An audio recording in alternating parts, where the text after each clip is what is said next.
Hello everyone and welcome back to Chi Cultivation and Manipulation book. Ta-da! Written by yours truly, Adrian, Bolio. Alright, so today we're going to talk about Chi visualization mindset. My cat's reading utensils. Okay. I'll put a plug in. Forgot to mention, if you want this book, it's on Amazon for $10. Wow! As well as my other books. Go check them out. Anyway, Chi visualization mindset. The first step to greater Chi detection, control, command, visualization, creation, and manipulation comes from leaving behind pre-existing thinking and bias. As I stated in the introduction to this book, in order to become a Chi cultivator, one must be willing to take on a new role as a practitioner and getting used to the constant change as part of the training. You cannot simply dip your toes into the water to become a swimmer. You cannot practice Chi when holding onto the guidelines that do not adhere to a higher form of thinking. Begin to know, not think, but know that everything is a mental construction, subjectively perceived and controlled by your rationality and grasp on reality. Knowing that people are part of the universe and knowing that they can manipulate and distort it through action and with different energy transfers welcomes the possibility of belief that energy does not have an impact on work. Let me say that again. Welcomes the possibility of belief that energy does have an impact on the world. Technically, if what it is to make the impossible possible and while something out of nothing into existence, then the mind's imaginative power is to construct, and what is made presented to the world is magic. The energy you cultivate and generate therefore also manipulates the world around you, not just yourself, and that will and intention of the mind makes real what is apparent, freeing the mind to the idea of everything being connected on some level of energy transference, action, or mental power, willpower, means that will and people are much more powerful than they realize. So with this statement, you physically or mentally, or through your action, the consumption of foods as well as your excrement, as well as the energy that you get from your foods, is all energy transference in some ways. But the idea behind Chi cultivation is that you're using an inner energy that is not really used or utilized in the way that's intended, and then using it upon the world or within yourself in a way that most people have hardly any knowledge or experience practicing with it. But it's all energy transfer. However, the naivety of the general populace has no interest or thought pertaining to a reality that's beyond what their two eyes perceive. It is hard to explain something so abstract, yet a part of our understanding of who we are, such as comparing quantum mechanics and metaphysics and discussing how they are linked. It is already quite complex, and it sounds just as ridiculous as someone telling you about internal energy and manipulating it. By the way, we are dealing in metaphysics. So the metaphysics idea is that you can think of something and it manifests in life. And it's a tulpa. When the mind closes off and adheres to its normal processes, it becomes even harder for the individual to rationalize and learn because its focus is on survival and gathering resources. The surrounding of the mind is only useful for how it can take on an innocence and new information, and it's the perception of new information or stimuli that determine how the body will react to further the choice the mind wishes. If the mind wishes to not learn or hear or listen because it doesn't want to, then they will not perceive any new information. During Chi cultivation, the body has to want to feel like it's performing action and detecting the flow of Chi, but if it's in disbelief by the concept, it will not listen to the cultivator. This is why meditation is so important, because it calms the mind and opens up the mental ability that commands Chi.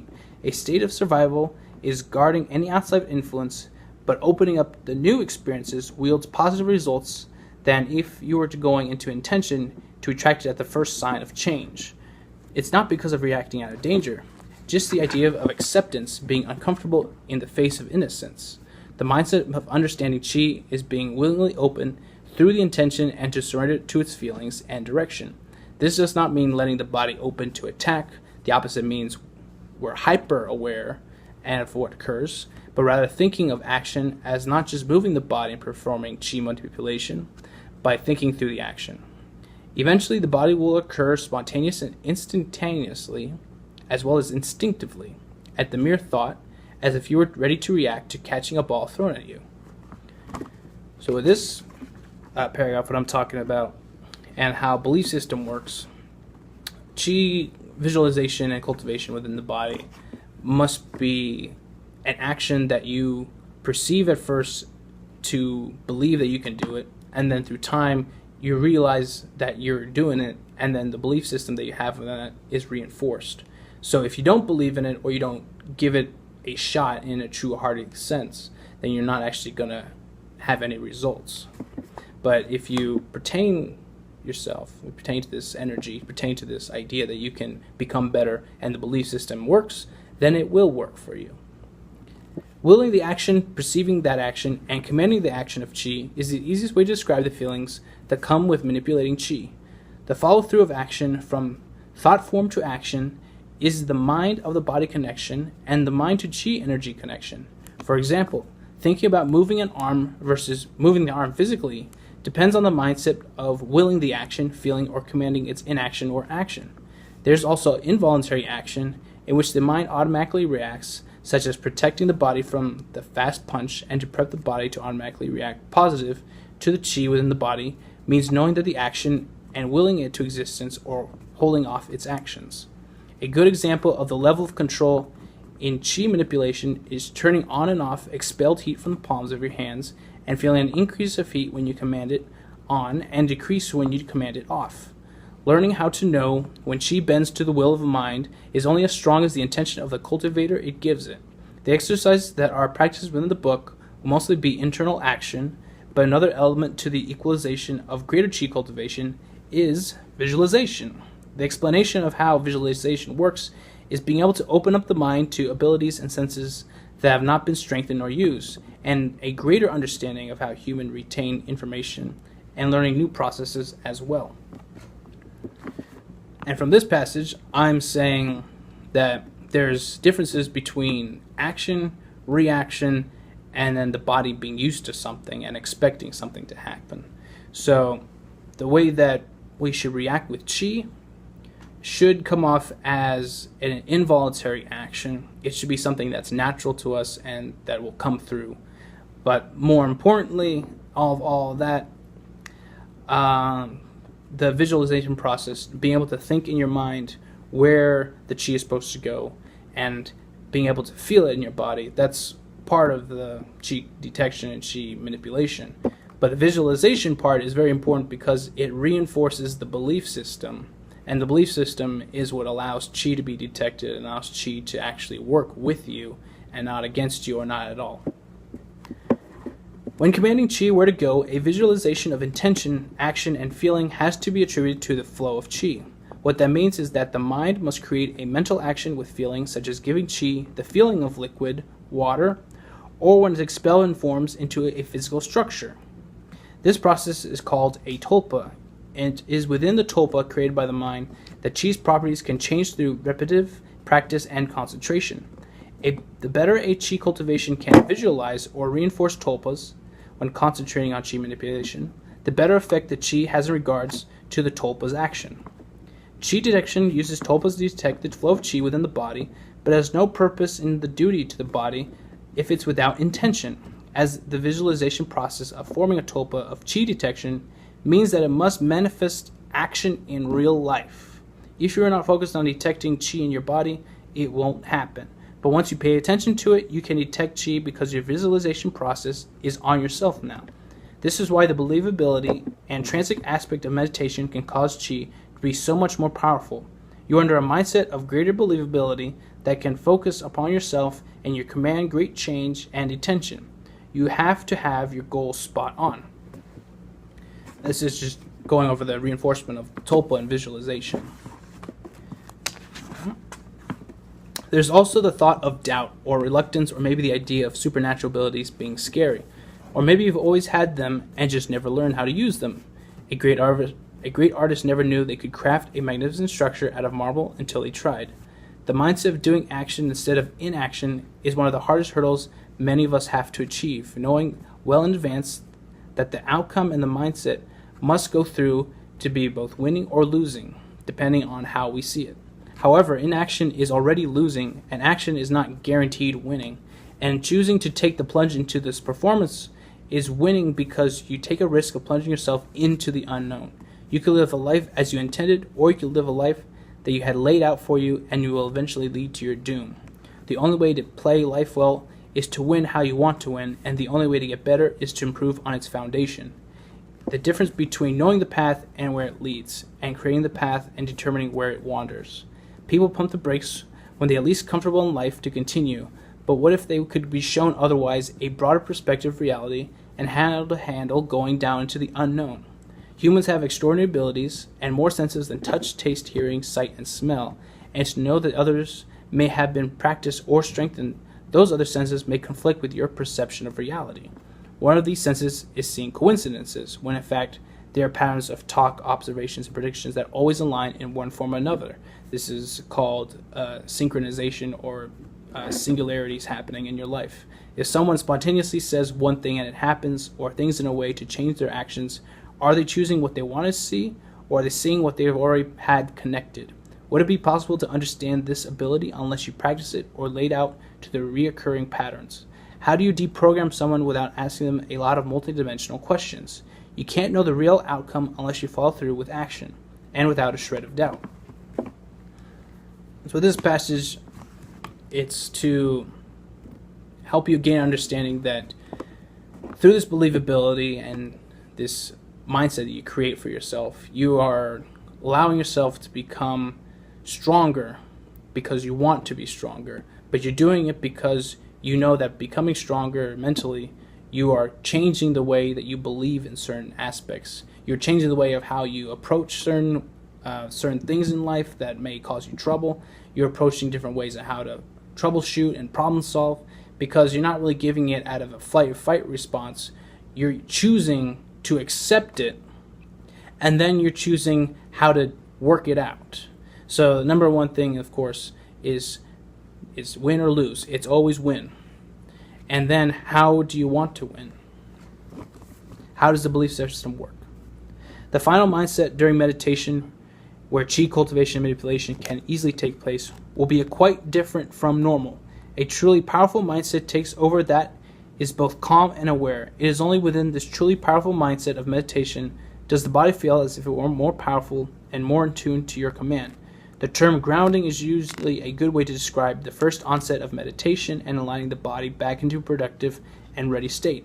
Beyond this stage is adjusted meditation, where the body can be felt realigning into place and shifting into be more relaxed, and the mind is constantly aware of these transformations taking place.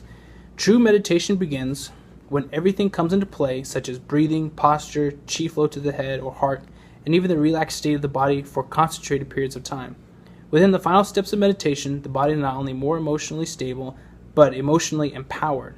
The mind and body connections are now more than ever working together in unison during this calm state of bliss. From this state of mind, pineal gland activation can occur easier, and generating chi from the abdomen becomes more noticeable. However, when not in the meditative mindset, the body cannot detect the chi as easy, and it becomes harder for the mind to focus on it. The mind and body puts everything on hold so that it can tune to these channels and frequencies. It is hard for us to hear in meditation and visualization if the mind is connecting with functions of the brain that is not noticeable on the surface level, except through feelings and intuition. So with this, the meditation mindset, going into it, meditation will change how you perceive and believe in actions that you can take. And you have to calm your mind and quiet your mind and be still with your body, and to really listen to yourself and to really ask those questions during that presence. The mindset of knowing you are practicing chi manipulation is going to be meta, as in you are fully aware of yourself and what you're doing in the present moment, where you are, and in doing so, you know that you're choosing when and how to think. Living life in the beginning with an overzealous meta mindset is essentially saying to others, here I am, I don't know where I am here, but I can do this. In practicality and living life on how you command it, making a meta mindset part of your life to live your constant, happy, and knowing that you are on a path you are satisfied with because you chose to do it. You're telling yourself that you're living proactive and not reactive, and that you're in control of what you decide to do. In knowing you're living in the present and aware of everything happening to the extent of your conscious perception, you will also understand the mind does have an effect on the world around you. It is important for understanding that in this world, actions do matter and be crafted and executed at will. The perception of what can be accomplished in one life broadens because of, instead of fear or an action, choosing in the meta mindset to act wields greater willpower and has greater results. That's basically repeating what I said before, that choosing to win allows you the opportunity to choose how you want to win. So always choose the winning mindset, that you're going to accept the challenge, or that you're willing to put into action, or that you're not going to say, oh, I don't want to do it, just simply because you're afraid of it, or it's fearful, or you don't understand it, or it's unknown, or anything that really bothers you. By choosing to take the winning side, you can change it. When choosing to live presently, you take every incoming problem with grace and process it before you can bestow it with emotion. That's another important thing that I want to clarify, is when choosing to do something, it's also a challenge, but it's also a moment where you can really not give it an emotion, so you don't give it a flight or fight response. The emotional part is when you start thinking erratically and you're going off instinct. So if you can think of it logically, when you go into the problems that you find or things that you want to face, you're going to have a better outcome if you are not emotional. Questioning and figuring out the solutions to the issues at hand is what guarantees a greater level of power within oneself. Willpower is demonstrated in your confidence to achieve outcomes that you want to happen. Plunging into the unknown cannot go without warning, but this is the beauty of understanding your inherent learning of being selfless. A meta mindset with the selfless and present person is for one unpredictable, but the mind has already concluded and accepted life as being just existing. Whatever came before in the past of human history, development is sought after with great interest to better themselves now and in their future, and every action they put forth presently has a purpose. Their internal practices and cultivation mindset can have the same or greater impact in the real world, but it's the heart that needs convincing to make all of it believable and possible.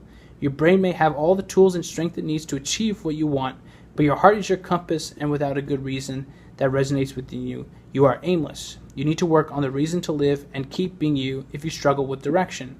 If you have direction but lack incentive, motivation, and dedication, then you lack discipline and you need to work on the process of your brain, map out your goals. So with this going on here, I mentioned the heart is the compass. Technically it's true because the heart is the soul. The mind is the God, the heart is the soul, and then the stomach and the sex organs is the human aspect of it, if we're going to base stuff on chakras. But you could go with that by saying you need to have a direction in your life. You need to manifest a direction. You need to create a direction. You need to create your goals. You need to decide what you want in life.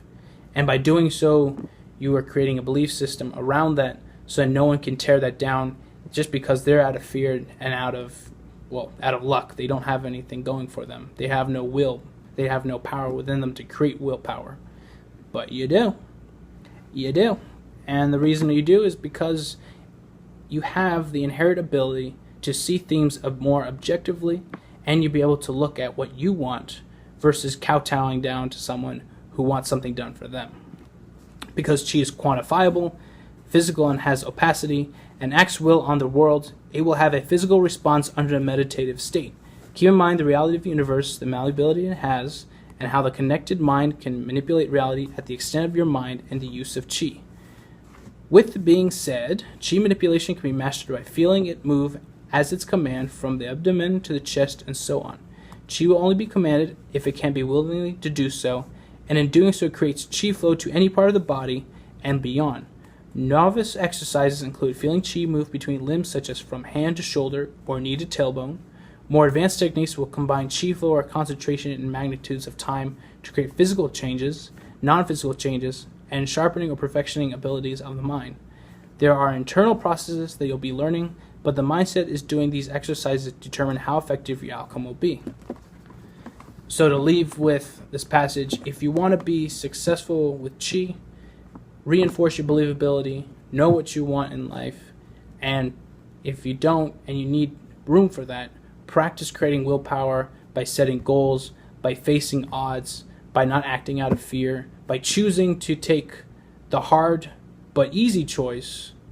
By hard, I mean like the hard choice to take, deciding you have to take upon responsibility and do it, the winning side. But it's easy because you determine how you wish to proceed. If you want to take it lax or you want to take it more disciplined.